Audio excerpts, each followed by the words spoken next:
Pisces, para sa iyo ang reading na to today. Today is April 28. Hey Pisces, para sa iyo ang reading na to. Ang message na to. Sa titirang araw ng April. Sa titirang araw ng April, message for Pisces. Sa mga Pisces. Ano ba ang gusto kong sabihin sa inyo guys? Sa mga Pisces. Sa mga Pisces, ito ang inyong message. Andito ang storm. Okay, Pisces, every hurricane comes to an end. Kung may mga naranasan kayong mga mahihirap na sitwasyon sa kasalukuyan, ay malapit na itong magtapos. Pisces, okay? Malapit na itong magtapos at huwag kang masyadong mabahala o mag-worry. Malapit na itong magtapos sa buhay mo. Tingnan natin ang inyong maaaring sitwasyon sa kasalukuyan, guys. Sa mga Pisces. Kayo man ay lalaki o babaeng Pisces, para sa ibang message na to sa natitirang araw ng April. At ngayon ay April 28. Okay guys.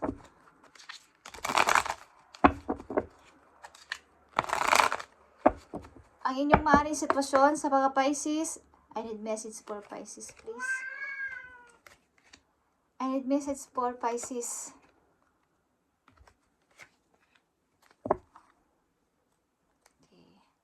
Andito yung nagtatalo sa isip nyo ang dalawang tao o dalawang sitwasyon kung sino ang inyong papanigan sa magkabilang side. Okay? Parehong mahalaga sa inyo ang mga tao na to, but ang hirap naman kasi mag-decide. Ang hirap namang yung isa tama, yung isa mali. Okay? Magsalita ng kahit ano is, kumbaga, tinitikom nyo muna yung bibig nyo or ayaw nyo munang may makita. Okay? Sa kanilang mga pinagagagawa, sa kanilang mga pinag-aaway, no? Ano man pinagtatalunan nila. Okay, Pisces. Okay, kaya andito ka bilang isang hangman. Gusto ko munang masid-masid sa paligid at ayaw ko muna kayong pakialaman o magdesisyon. O ano man yung sitwasyon niya. Sitwasyon nyo o sitwasyon nila. Okay, andito ang 4 of Wands, guys. Andito ang 8 of Cups.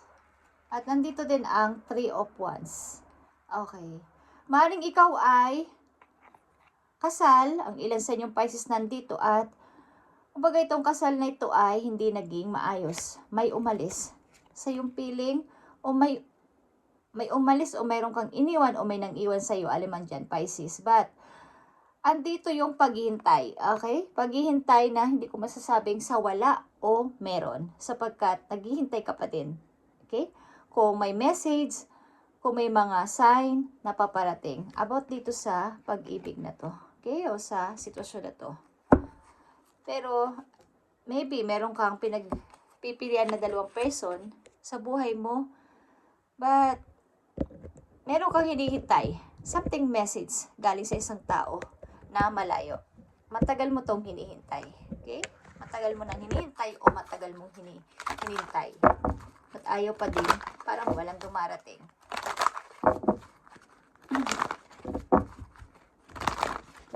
I need message for Pisces. April 28, 2025. Natitirang araw ng April. Ang mga naranasan mong sitwasyon ng parang ang hirap-hirap, para sa side mo ang hirap is malapit na magtapos, Pisces. Okay? Maring kayo ay married o kayo ay kasal, but may umalis. Something dito, may dahilan ang tao na to kaya ito'y umalis. Meron din siyang hinahanap sa sarili niya, Pisces, na parang gulong-gulo din siya sa sarili niya. Okay? Message for you, Pisces. Nandito ang protection. Okay, Pisces. The fairies of protection are shielding you with the magical fairy ring of love and light. Practice psychic protection before embarking upon any spiritual work. Okay. Maaring kayo ay naglilingkod sa, kumbaga, may mga missionary sa inyo ditong Pisces, mga laging nasa loob ng charts, or mga, yung mga nangangaral ng salita ni Lord. Okay.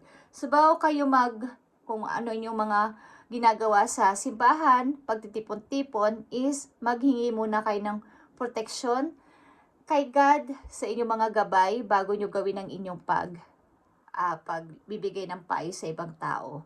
Maaring maraming alam niyo yung mga against sa inyong mga ginagawa. Okay, Pisces? Maraming hindi natutuwa sa inyong mga ginagawa. Yan man ay spiritual o sa inyong sarili ginagawa sa buhay. Okay? Pero kung meron kayong gagawin na mga about sa inyong mga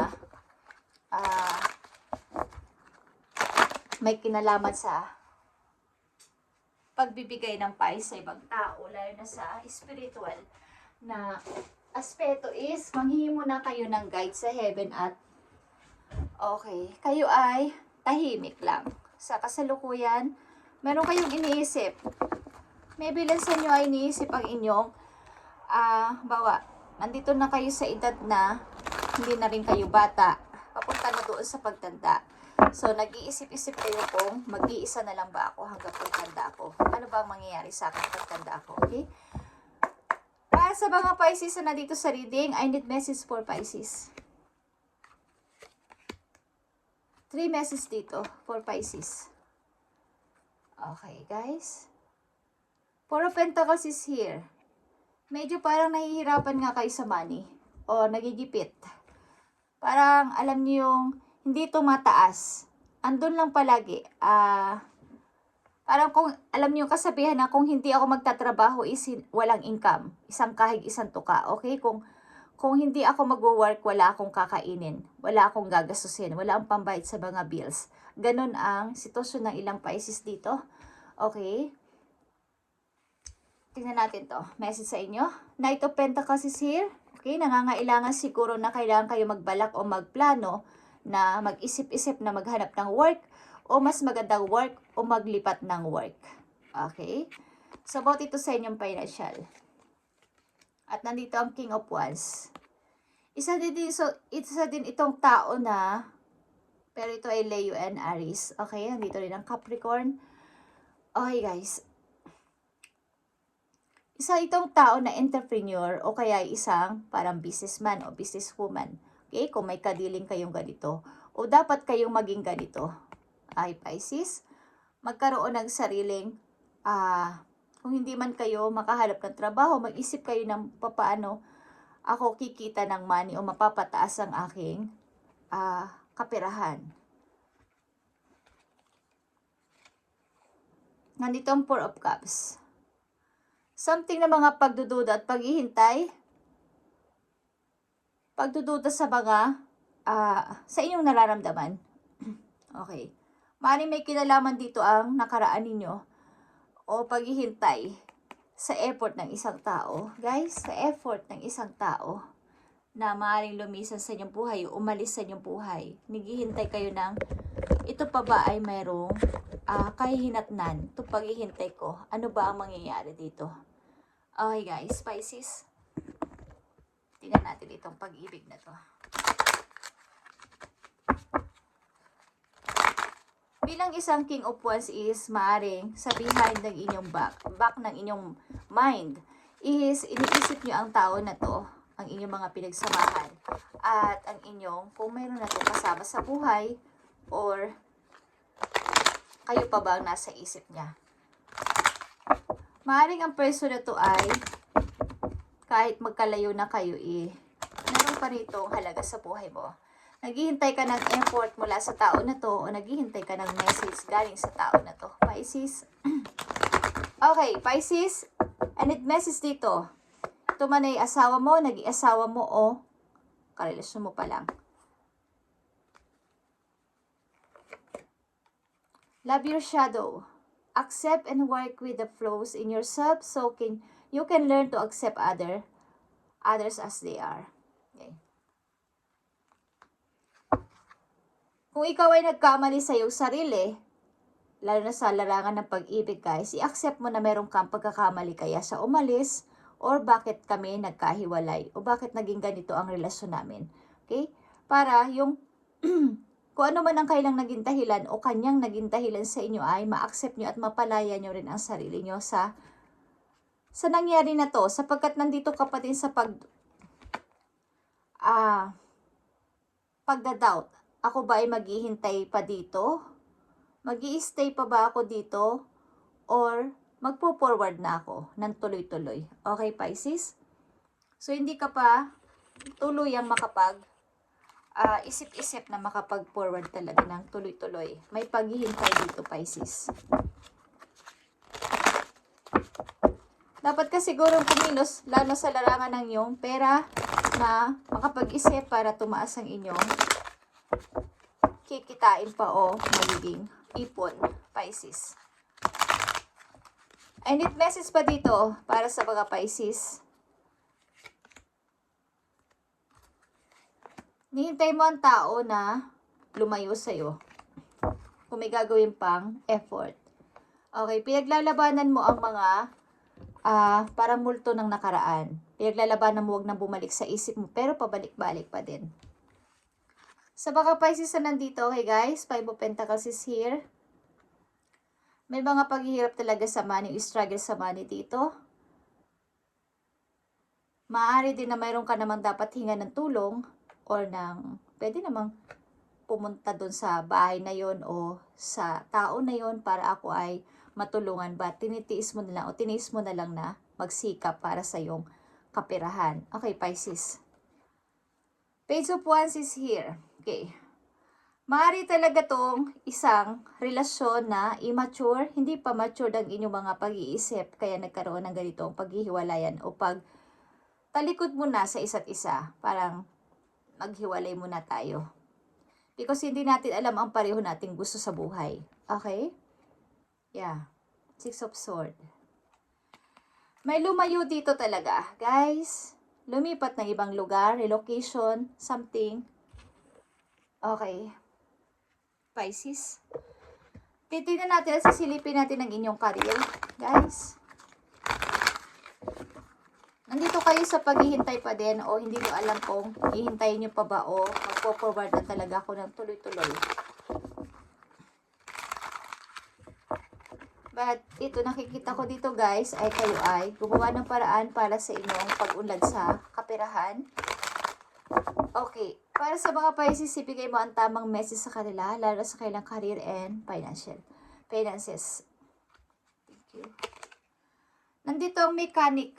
Kung kayo ay magaling mag-ayos ng mga kotse, mga pagkutingting ng mga nasisirang mga bagay-bagay o talagang mga sasakyan is, itry niyo yun guys.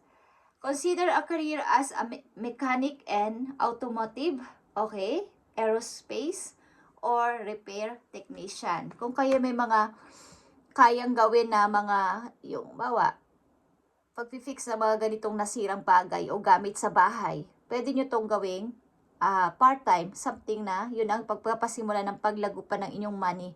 Kung kayo ay may regular income monthly, pwede naman itong maging part-time para makadagdag pa sa inyong kikitain.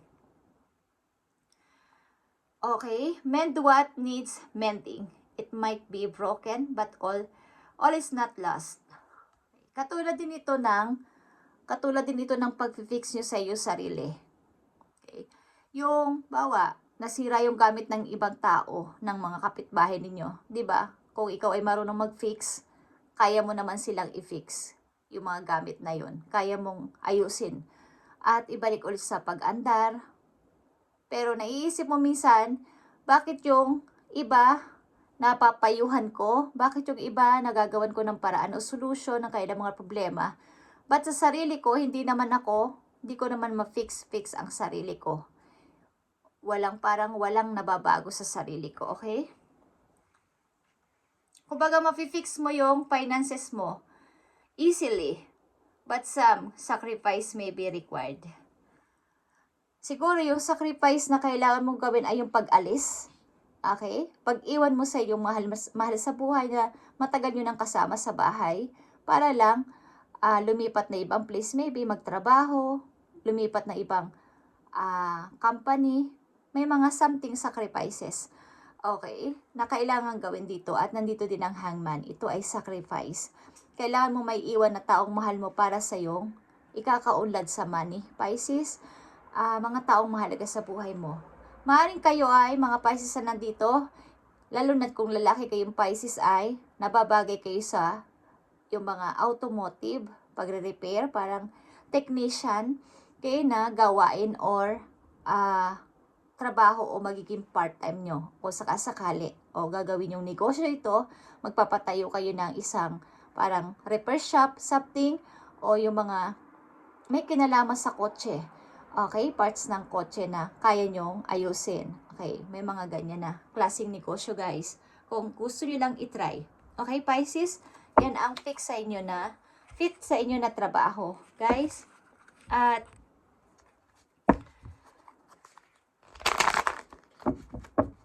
maring ilan sa inyo ay denial. Okay, sa ilang Pisces. Maring alam nyo na natapos na ang relasyon na yon, tapos na yung pag-ibig na yon is, andyan pa rin kayo at nagwe-waiting. So, kailangan nyo na palayain ang inyong sarili mismo. Hindi mo kailangang sabihin o ipakita sa tao na maayos kami, pero hindi na.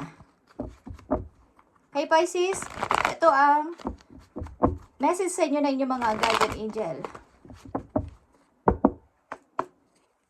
Para sa mga Pisces, I need message for Pisces. Thank you, Spirit.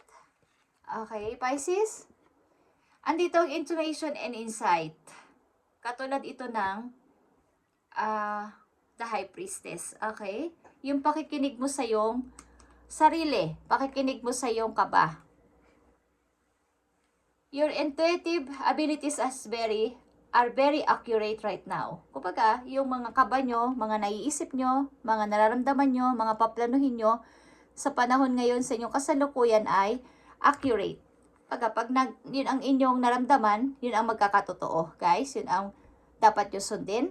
Okay?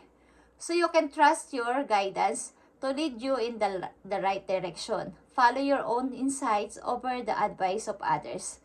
And don't allow your own worry to guide you away. Okay.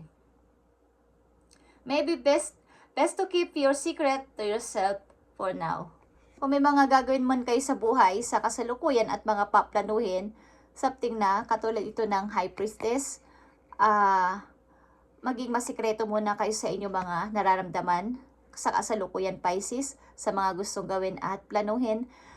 Isekreto nyo muna yan at huwag nyo muna ipagsasabi. Dahil katulad ng protection na nandito yung message, dapat yung protection na ng inyong mga ginagawa, ito man ay spiritual o sa inyong mga sitwasyon.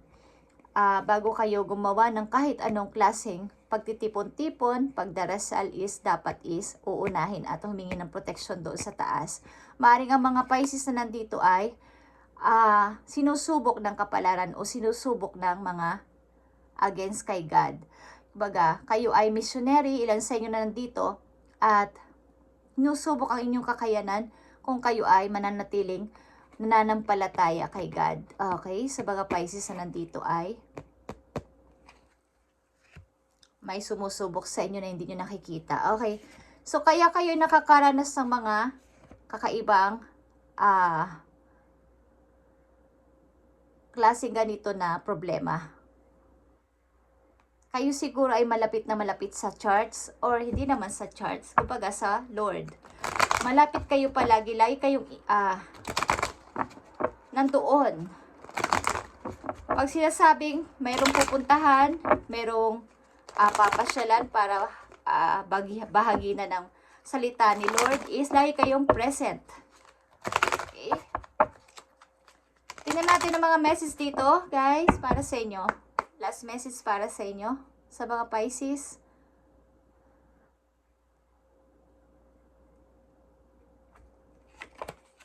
Andito ang elephant, guys. Ang kailangan nyo sigurong gawin sa taong nang iwan sa inyo o nanakit sa inyo na tao ay mag-forgive. Forgiveness is here, guys. Elephant ito, okay? At kung about ito sa money, grabe yung elephant, guys, kapag ito yung sign na lahat ng, kumbaga, pag may darating na blessing ay napakalaki para sa inyo. If you are feeling angry but about the past issue, the elephant is asking you to discover the more vulnerable feelings behind that anger. You are being asked to forgive and be gentle with others. Okay. Maaring sa mata ng ibang tao ay kayo lagi naka-smile. Ilan sa inyo, malumanay magsalita. But sa inyong puso, may konting, hindi man galit na sobra, but may hinanakit sa taong nang iwan sa inyo. So, kailangan dito ng forgiveness, guys, sa mga taong nanakit sa inyo at nang iwan sa ere, nang iwan sa mahirap na sitwasyon. Hindi nyo man to naiintindihan, but ito ay may reason, guys, kung bakit nangyari ito. Okay? Maaring kayo ay isa sa mga pinili ni God dahil kayo ay naglilingkod sa Kanya. Okay? Ilan sa mga Pisces na nandito ay naglilingkod sa Diyos. Ang ibig ko sabihin, laging present sa pagbibigay ng payo about sa Bible, pagtuturo sa mga tao about sa Bible, sa salita ni Lord. Okay?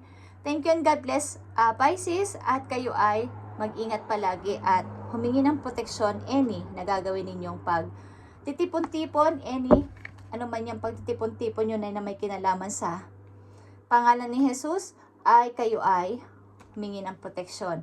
At itong nangyayari sa buhay mo na to, kung may nang iwan sa iyong tao dito, ay kailangan dito ng forgiveness, totoong forgiveness. At maaaring dapat ka magpasimulang maghanap ng another na pagkakakitaan, bagamat meron ka naman ng income, is maaaring maiilabas mo din dito ang iyong own talent, own skills, na may alam ka pala sa ganito, Pisces, na hindi mo pa na-discover. Okay, mga something pag-fix. Okay? At ito ay may kinalaman din sa inyong buhay. Itong salitang fix na to. Okay? Yung kaya mong i-fix ang kasiraan o sira ng yung gamit ng ibang tao or problema nila. But yung sarili mo ay hindi mo kayang. Kumbaga, nandun din yon, guys. Habang mayroon kang nagagawang maayos sa ibang tao, napifix mo ang kailang mga gamit, ang kanilang mga problema, is magkakaroon ka dito ng inspiration na mayroon palang ganitong solution. Okay? At mai-apply mo to sa iyong sarili. Kaya may ganitong klaseng pamamaraan si God para sa iyo, Pisces. Okay? Thank you and God bless, Pisces. At paunladin mo pa ang iyong money. Okay? Sinasabi sa iyo dito na paunladin mo pa ang iyong pataasin mo pa ang iyong ipon. Okay? Thank you and God bless, Pisces.